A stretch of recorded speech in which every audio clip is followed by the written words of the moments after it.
I'll be wrestling with current events this week, mostly because my video capture card finally died just 4 weeks before the end of the season.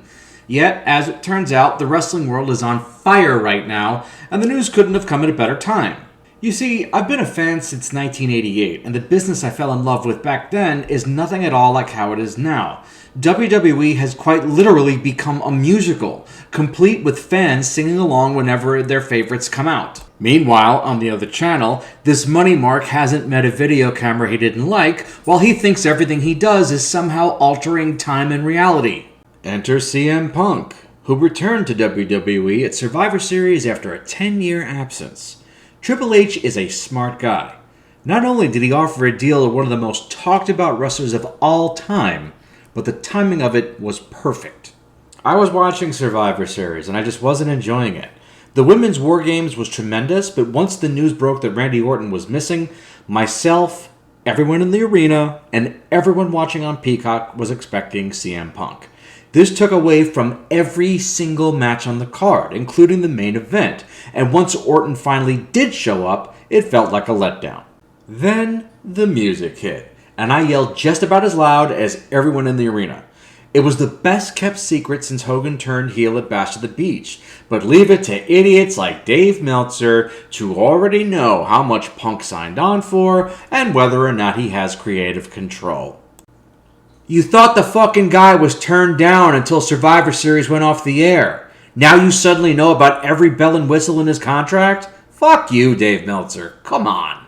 And for a guy who's supposedly a cancer in the locker room, I didn't see or hear much resistance to his appearance, but leave it to the wrestling world to spin more stories than a White House press secretary.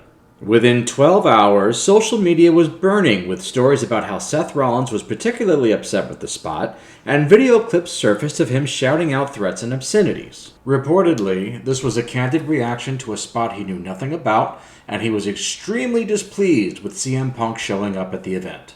It was an act. Rollins knew about it. There's no way that he didn't. Let's analyze, shall we? First things first, shit like this just doesn't happen in WWE. It happens in TNAEW, where D-list darlings and counterfeit bucks mouth off at the established stars who bring attention to their programming, and Tony Khan does nothing about it because he's too busy playing with his action figures to even notice. Rollins knew Punk was coming, because Michael Cole knew, and that guy doesn't know shit, even when he's done commentary longer than any of the greats we heard in the 80s or 90s, and that's just fucking sad. Anyway, show's getting ready to go off the air, and Cole is gesturing for everyone to wait for it before he waves his arms and dances around when the music hits. He knew.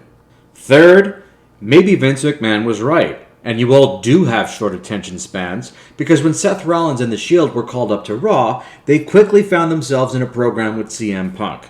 You really think Rollins forgot about that? You really think he wanted to knock out the guy who helped usher him to the superstardom he's currently enjoying? Come on. Triple H said it best. If 10 years go by and if you haven't changed or grown up at all, you did it wrong. And not for nothing, you don't realize what you have until it's gone. Because CM Punk is not the first major star to learn some humility when he struggled with a competitor, and he won't be the last.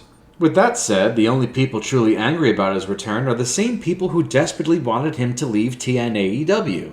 I don't get it. You got your wish. Why are you big mad? Are you finally ready to admit that the guy's a huge draw?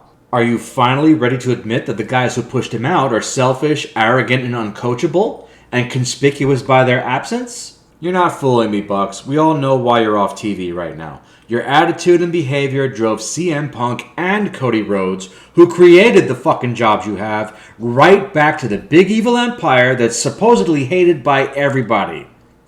Everyone who isn't working there, that is. But don't sweat it, you got Ric Flair. But then again, maybe you don't, because you're already telling him not to be Ric Flair. How long do you think before he picks up and walks the fuck out on you? Even if he doesn't, the guy's got a heart condition. You really want him tearing it up with MJF? You're gonna fucking kill him. Ultimately, this brings me back to what started this whole rant, because wrestling has been garbage for quite a while, and the absence of Vince McMahon is not going to clean it up overnight. Not when the fans are this fucking toxic and demanding. I swear, there's more drama on social media than there is on the television shows. You don't deserve good wrestling, to be honest with you, but with CM Punk back in WWE, you're apparently going to get it anyway. Subscription is free.